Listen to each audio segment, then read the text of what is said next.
Welcome to the Lend Academy podcast, episode number 151. This is your host, Peter Renton, founder of Lend Academy and co-founder of Lend It Fintech.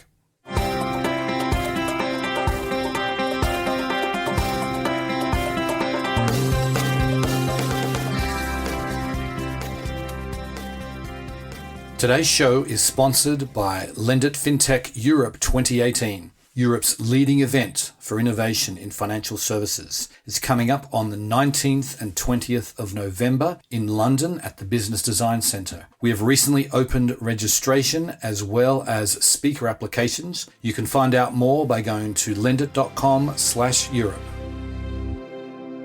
Today on the show, I'm delighted to welcome Matthias Setzer. He is the Chief Commercial Officer for PayU and NASPERS Fintech. Now, PayU is part of the NASPERS group, and they're a very interesting company, been around for quite a while, and they have really strong footholds in many, many countries around the world. Now, they've focused on payments, but they're moving into other areas, in particular credit, and we talk about that in some depth. We also talk about their work in India, how PayU has really built a sizable Indian business, and how the credit business really fits in well with the payments business that they've done there. We talk about artificial intelligence, we talk about how they expand in new countries, and much more. I hope you enjoy the show. Welcome to the podcast, Matthias. Thanks for having me. It's a big honor and pleasure. Okay. So I like to get these things started by giving the listeners a little bit of background about yourself, what you've done in your career, where you're from, that kind of thing. All right. My name is Matthias. I'm the Chief Commercial Officer for PayU. That's a global role, basically responsible for our main markets. I'm doing also all the sales. I'm doing the key accounting partnerships, marketing, PR, and a few other things for the company. I'm also part of NASPERS Fintech. That's the investment part of the group. Before joining PayU about a year and a half ago, a little over a year and a half now, I was working for a company called PayPal in the payment space as well. So I'm 15 years in payments now. I like payments. I always wanted to stay there, and I'm just a big fan. I like the segue between nobody has any tolerance for losing a payment. It has to be super detailed. It's very, very high trust. At the same time, it's driven by technology. It's driven by innovation every other day, and it's driven in the internet and the online space in particular, and I like this very much. I touched on a number of credit topics every place of my career, so I also had a lot of exposure to those things, and I'm happy to talk about it a little later. Before working for PayPal, I spent 12 years at PayPal, full declaration. So almost went full cycle from just joining after the acquisition of eBay, then just after the spin-off, I went another year post the IPO. Before that, I worked for a company called Bertelsmann. It's a media company in Europe. You may know assets like Random House in the US or the BMG, the B in the Bertelsmann Music Group, actually, or some other things like the European TV stations, RTL, are owned by them. And my background is business. Went to business school, graduated with a master in finance and operations, and lived in places like London for a while. I'll also spend time in my studies in Japan, for example, or in Sweden. Yeah, so payments guy, online guy, commercial person with a background in payments, credit, and all sorts of technologies around it. That's Matthias. And you currently you live in Berlin, is that correct? That's correct, yeah. That's where my family is. Even though my team keeps joking I'm cloud-based, there is occasional travel happening.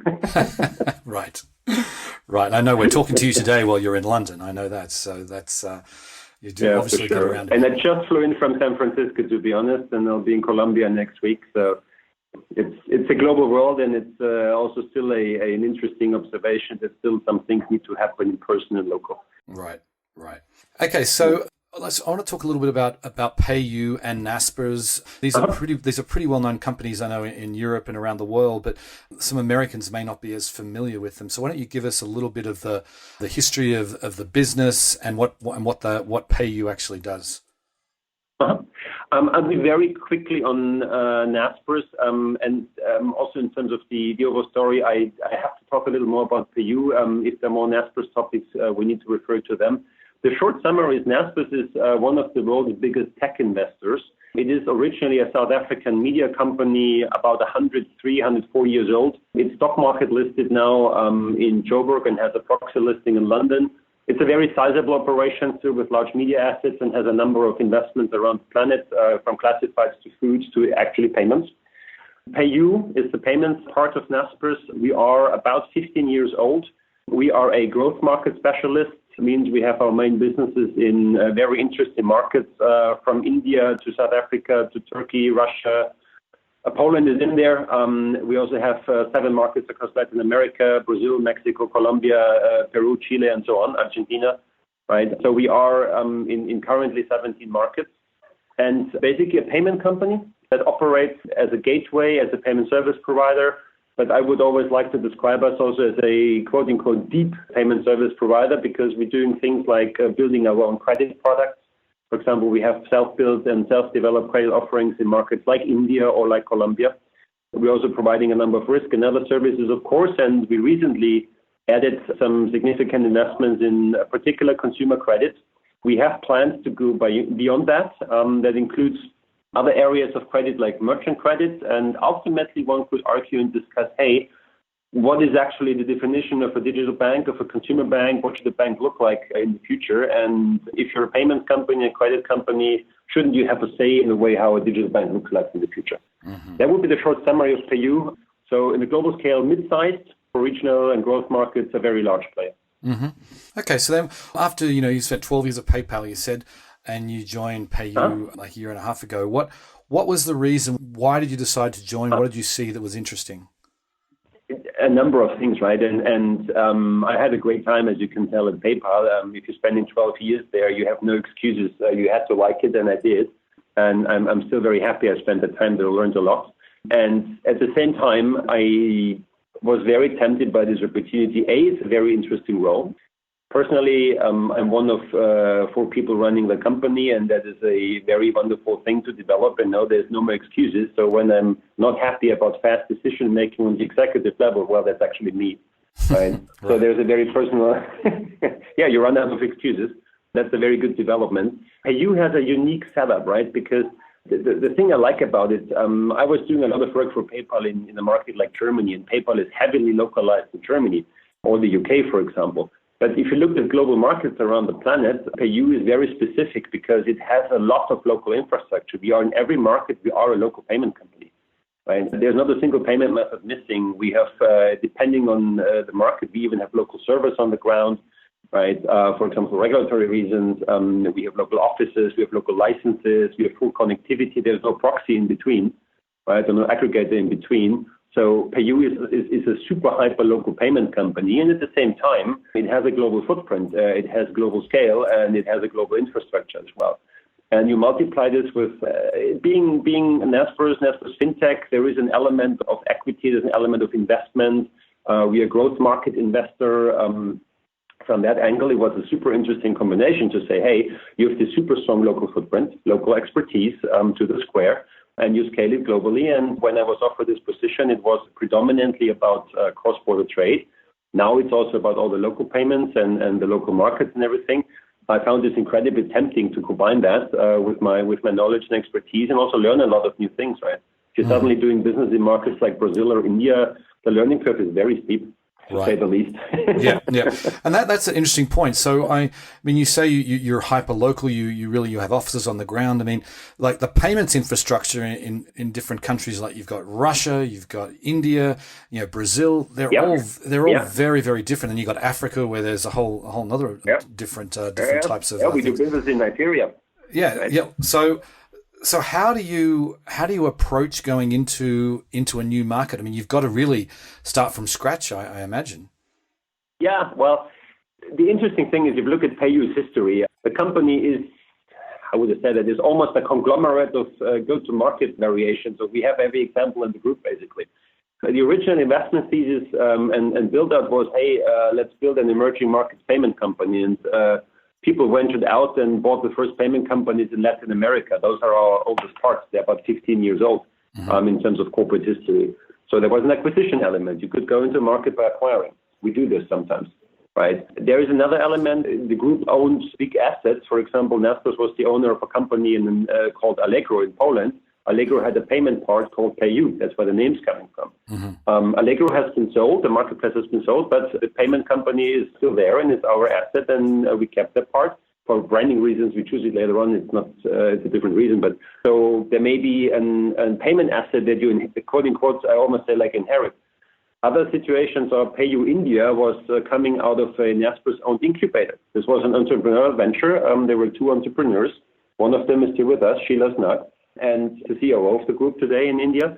And they were just incubating this 6 years ago, right? And then what we did a year and a half ago in India, PayU was number one already in terms of online payments. We had a very nice market development and a good number of markets, good market share. We bought number two in India, right? And so we have a sort of incubation, organic growth, if you want to, and we're adding an equity element to that. We are now in the process in Africa. I don't disclose the name yet, but there's one market where we just went in organically.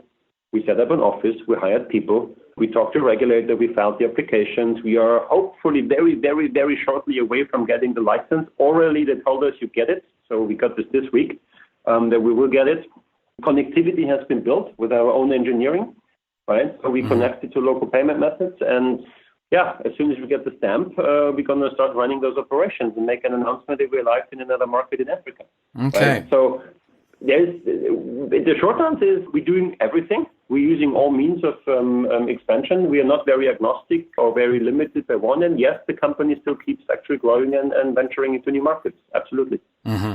And I can't sort of have an interview with you and not ask about Tencent, because it's a very famous investment. You guys invested in Tencent back in 2001 when it was just still a pretty small Chinese company, and now it's a behemoth. It's one of the largest companies in the world, and their WeChat app is ubiquitous. I mean, I go to China quite a bit, and everyone you don't swap email addresses, you swap WeChat IDs, and you do it all on your phone, and it's and so they really have a very strong presence. They dominate the market in China in many ways. So are you using, does PayU use any of that knowledge, or do you have a footprint in China? I can't comment about Tencent and Naspers. Please apologize for that. This is something you would need to ask them directly. Yeah, that's fine. That's something I can't do. PayU uses partnerships in China, right? And we're also very happy that there is TenPay, and which is a big footprint in China. Yep. Our current focus, to be very honest, because this is a big piece of infrastructure. Our current focus, we believe there's more development needed and more interest right now, and there's more opportunity even, is actually India. Yeah. Right. No. And that's why we, the day only has 24 hours. You can do so many things at the same time. We have a strong belief, and currently would call it PayU's number one priority is India. Right. And in India, we are a very substantial player. Like I said, we already made acquisitions. We keep developing products. We have a full build out on all payment methods, including UPI. We even have local connections directly to the issuers and things like that. So we enhance even the network infrastructure and other things. We have launched our own credit product. We have launched with Creditech, a sister company credit product where we invested in heavily. No, India is big fun. And I would say, for argument's sake, even on that one, to give you the second part of the answer beyond China, I'm spending a lot of time at the moment in Brazil.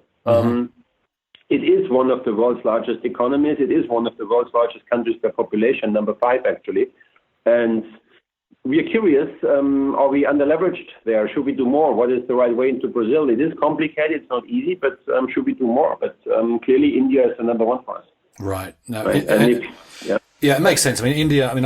India has got tremendous opportunity. We found we get more and more people coming from India to our lended events. And in fact, my business partner at this very moment is in India this week, speaking at a conference, and where we see India as really, it's almost like it reminds me of where China was 5 years ago. It's very exciting. Exactly. And there's India is going to be such a, maybe even 10 years ago. Yeah, maybe 10 years ago, exactly.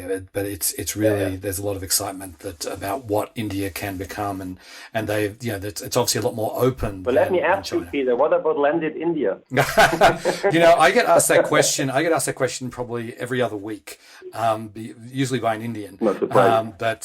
If we were to, that's part of the reason that my partner's there today, there this week, is that that's something that we're thinking about for the future. It won't happen. It won't happen immediately, but if that will be our next country. Let us know. We'd be happy to send speakers and people on that one, because we believe it's one of the interesting markets for sure. I'm sorry, I had to ask the question. Now, did you mention it in your partner's day? Well, sorry, I didn't want to turn the interview around, but it was too tempting not to ask. Right. Yep. Anyway, I want to get back. You mentioned Creditech, and I know that you guys invested 110 million euros in Creditech, and I want to talk about why you did that and how are you using that partnership. Absolutely, and the equivalent of those 110 million euro back then was roughly 120 million dollars to translate that. Mm-hmm. Creditech is a leading alternative lender. And it's leading because, it has a very state-of-the-art platform in terms of the technology, and I come to that, but also because it has a multi-country footprint. And there is not many companies that can actually, and have proven and are live, with a very advanced technology in the lending space and are in multiple markets successfully. And we started with Creditech, I can share that, in a commercial test in Poland, where we have also some very strong online banks. And without any data integration, just with the first normal product, their conversion was just sky high, significantly better than any other player. Mm-hmm. And that gave us the idea, hey, oh, wow, this is not just some, everybody talks about machine learning, artificial intelligence, and every startup that has an Excel sheet claims it does. And at the same time, it's no magic, right? It's a set of statistical tools that are about 20 years old, 25 years old when they were actually developed in universities. Now we have the computing power to deploy them. So it's neither magic nor is it something that is secret about it. And actually this stuff works, right? And we saw it work. And then we had to develop the first investment thesis and looked at them, talked to them. They liked us. We did a joint vision, joint plans, and it came out that actually we thought, hey, the biggest thing we could do is take your technology and combine it with our knowledge and expertise and insights into the market and take you guys to India. Mm-hmm. And at the same time, India is not an easy market, as you know. I mean, it's a very complicated market. It's a difficult one. Companies may not be successful when entering India. It's no shame. Many companies failed for the first or second or third round. You may need 5 or 10 attempts, right, to be fair. And so we actually said, no, that's not going to work with 5 million. So that's why we put in the end, 110 million euro, $120 million check to say, hey, there's a significant development and investment needed to scale the company and the group and its people and assets and everything else, and make sure we go to India together. Mm-hmm. Right? And this has been accomplished. We did this. We announced it in March of this year. We now have the first merchants live. We're seeing the first transactions, and the first results are actually quite encouraging. What product are you doing there? Do you have a consumer lending offering that you're powering in India? Yes, and the main task, or the main product, which is obviously interesting for PayU even more so, is basically a buy now, pay later at the online point of sale. Right. So you buy goods, you put them in the shopping basket, and then instead of using a UPI payment or a local card or a bank payment in India, you basically get a loan to get the payment done. Right. And so they're doing the underwriting and all of that, it's their expertise. Yep. So we know Creditech pretty well. Yep. They've spoken at Lend It several times. But then you're providing more of the payment infrastructure. Is that how it works? Yeah. Well, and there's a very commercial argument to that, right? We are also the distribution network because we have a very, very large merchant footprint. The footprint in terms of number of merchants in India is in the hundreds of thousands. Right. We are a very sizable payment company there, and we have also from the very smallest to the very largest merchants. We have a Flipkart. We're processing the first transactions for Amazon and others, right? So major airlines. There's not many companies in India of name and size that don't process with PayU. And then it goes all the way down to the smallest merchants. Like I said, we have a few 100,000 merchants in the portfolio. So we are simply, the logic was also these guys have a good project. We are a distribution partner.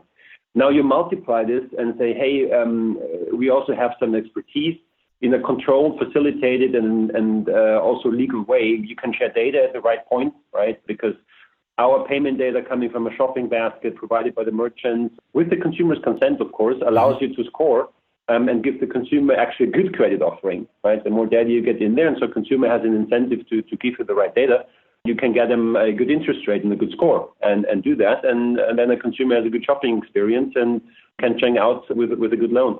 And this combination made a lot of sense. And then I would argue, if you look beyond that, of course, there is a lot of logistical help, right? I don't know, hiring the first country manager, finding offices, like they could obviously start in our offices and things like that. So there's a lot of help on the ground. What are the first contacts to regulators?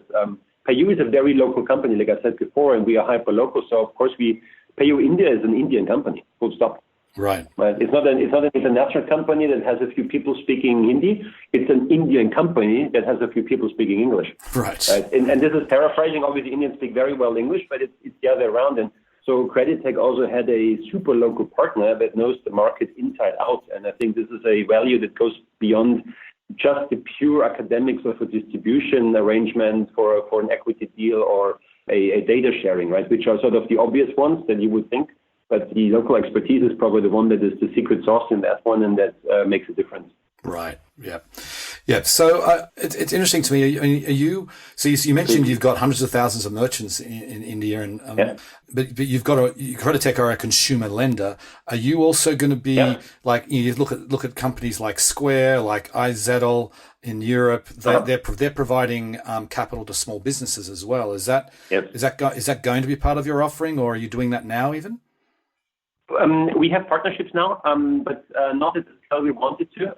This is a big interest, yes. And we're looking into the market in all sorts of dimensions, from doing something ourselves, using some of our own license and infrastructure. We're looking at commercial partnerships. We're considering using equity and investments wherever appropriate, right? So this is an angle where we currently look at. And we said that before. The other side of it is credit. We started with consumer credit for the simple reason we believe that consumer credit is even harder. It's more regulated. It's more cumbersome. Yep. And you can only do so many things during a day. And I mean, I'm talking to one of the best credit experts on the planet. You tell me what is the right strategy. But we figured we started with consumer, get that one done, and then go into the next round and do the merchant working capital, merchant lending space as well. That was our decision. Whether it's the smartest one, you tell me. But consumer credit. And credit in general is a long-term thing. It's complicated. You should take it serious. We build our own credit units. We invest carefully. We take a long-term view. We take a multi-year view, right? And so that's what we're doing right now. And then working capital is the next step. Right. What do you think? Right strategy? Yeah. Or? Well, I don't know whether consumer is more difficult than small business. I would say in some ways, they're very, very different. What you can't do is go and offer a small business lending operation thinking you're going to leverage all your knowledge in consumer. It's a lot more difficult than that. But one thing I know that I saw some last year, I think it was, I saw a headline that you guys are partnering with iWalker in the UK. What is that partnership about? Well, iWalker, it was in Poland, and iWalker is no longer in Poland, so that gives you the scope of the partnership. Okay. We're looking at new partnerships in that one. It's because iWalker left Poland, and that didn't go very far from that angle. Right. We would like to do more, and we're looking into certain geographies, in several geographies. So nothing to announce yet, but that's an active interest to find partners in the space, and then we take it further. Right. Got it. So then you mentioned AI, machine learning. Are you really? You've obviously developed expertise, I imagine, internally, but then you have Creditech, who have been doing this for many years and have obviously tremendous expertise. So how are you using it in your credit business? Is it really just leveraging Creditech's technology, or are you doing it yourself?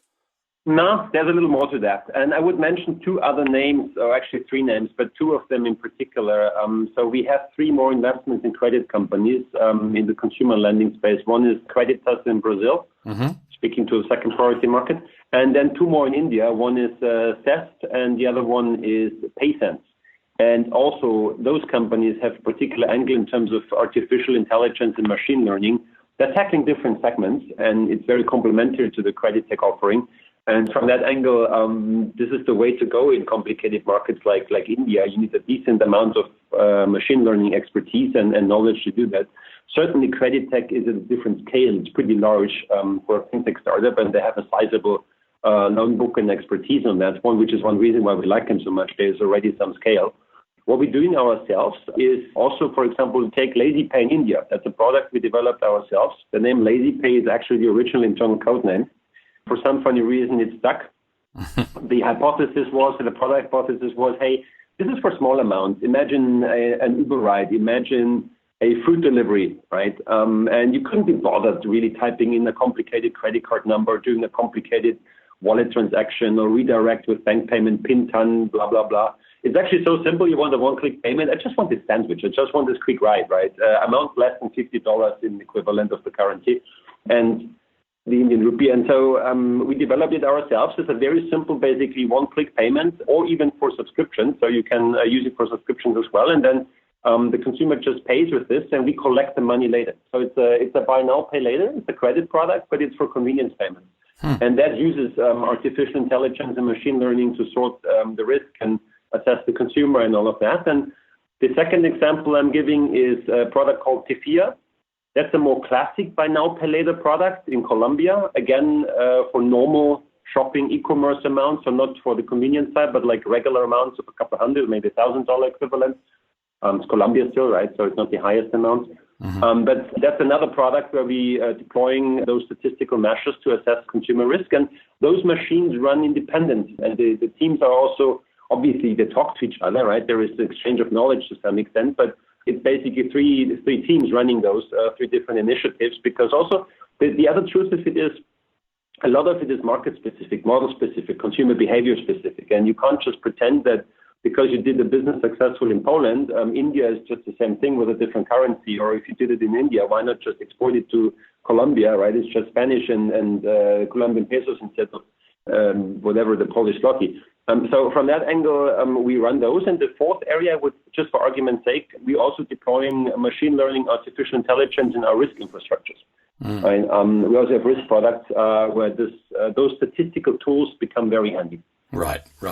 So it's interesting to me, that one of the things we've seen over the last couple of years is there's been sort of a coming together of payments businesses and credit businesses. They really used to be fairly separate. I mean, PayPal was actually one of the first to they bought like Bill Me Later, and so they were one of the first to sort of do it. But it seems like now that there's in the last 12 months, there's been a lot more activity.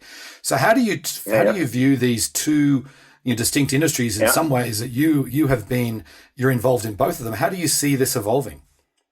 That's a very interesting question, and some of it probably requires a philosophical argument with a crackling fire. Some of it is probably very, very data-driven and very factually driven. Now, the first argument is we combine it and we keep it separate in that sense, because we also have great respect for credit business as much as we do for payment business, but we know there are distinct differences in the way you assess risk, you manage cohorts, you deal with regulation and other things, right? And the timeline, time horizons, the development of markets are very different in credit compared to payment. So we are consciously aware, and that's one reason why we have added some true credit experts like David and others to the team, and working with companies like Credit Tech who are 100% credit experts, because it's not the same as payments. Right. It's completely not the same. I would completely argue. However, at the same time, like we said before, there's a number of very natural synergies, and one, I take a factual one, is data, right? In the controlled, in the way that the consumer is consenting, payment data has a valuable input into the credit scoring side, like what kind of stuff are you buying, in which context are you buying it, who is the consumer, etc. We may have known the consumer before, we may have a payment history and things like that. If a consumer opens up the payment history, that gives a lot of insight into a credit score, right? So there's a lot of very factual synergies that help a credit score a lot. And then you can issue the credit and manage it the way a credit should be managed, in a diligent, responsible way. So there's a lot of those synergies. The second one, I would say, is a little bit on the second argument is a little bit on a higher level. You could argue, and in a global trend, you can see it, not necessarily always locally, but payments become more and more commodities. It becomes more of a scale game, costs going down, which is nice and wonderful. We're actually supporting that because it gives scale and it gives efficiency and everything else. And so you actually wander down the cost curve a little bit and the price curve. Credit is an industry where you still have a higher potential for monetization. And from that angle, it's a natural way for payment companies to sort of go into another market and venture there and actually sustain the business over the long run. Ultimately, and this was sort of even linked to what I said in the very beginning, that could lead to us becoming a consumer bank one way or the other, where payments is an underlying commoditized space product. Credit is one where we're doing a lot of interesting things. Maybe there is a investment part coming at some point, right? And let's see what the other consumer offerings could be. But that's how we see the hypothesis over the mid and long term where markets develop. Mm-hmm. Yeah, that makes sense. So we're almost out of time. Just one last question. I want to look Sure. as you're sort of looking for over the next 12 to 18 months. What are the things? What are the biggest growth drivers you see for PayU over in the short to medium term? Well, we are super happy with our market positioning and the markets we're in. Again, take in India, right? Indian e-commerce is booming, and you're in growth rates between 50 and 100% per segment. Mm-hmm. And we keep on growing faster than the market, so we are extremely happy with our market development there. And it's at the point where you shouldn't overheat it, and we're running still a licensed payments or credit operation, so we need to be diligent with growth as well. I wouldn't be looking for more growth in certain markets, to be honest. Maybe I shouldn't tell this to my investors, but we also need to manage a business in a sound way. Other areas of growth, why not expand the credit footprint, right? There is a couple of geographies where we can use the technology, and the day only has 24 hours, and India keeps us busy for now, but we said before that we have midterm plans to bring our credit tech offerings and others to markets like Brazil or Mexico. Mm-hmm. There's an interest. Why not? We could do that. We keep expanding into new geographies, generally a theme. Obviously, also something of interest, strengthen the network, build out the network of countries we have.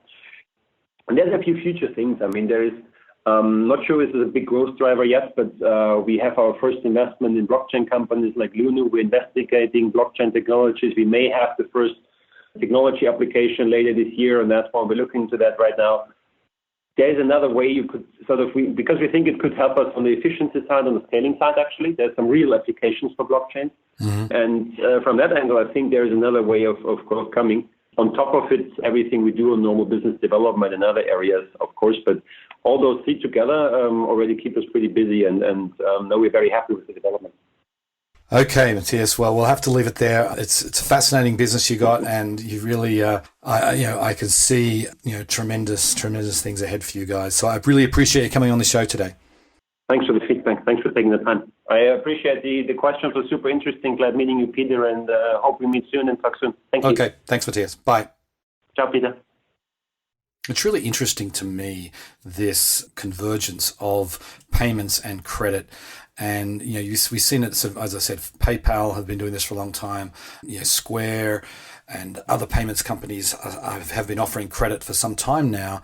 And then we also see companies like Cabbage getting into the payments business. So there seems to be a blurring of the lines, and I think no one represents that blurring of the lines better than PayU and the work they're doing with Credit Tech and others. Because I think, as Matthias said, it's all about the data. If you have payments data, that is such a great springboard into credit. And I would even argue vice versa. So I think we're going to see more and more of this blurring of the lines between these two, what have been distinct industries. Anyway, on that note, I will sign off. I very much appreciate you listening, and I'll catch you next time. Bye. Today's show was sponsored by Lendit Fintech Europe 2018, Europe's leading event for innovation in financial services. It's happening November 19th and 20th at the Business Design Centre in London. Registration is now open, as well as speaker applications. Find out more by going to lendit.com/Europe.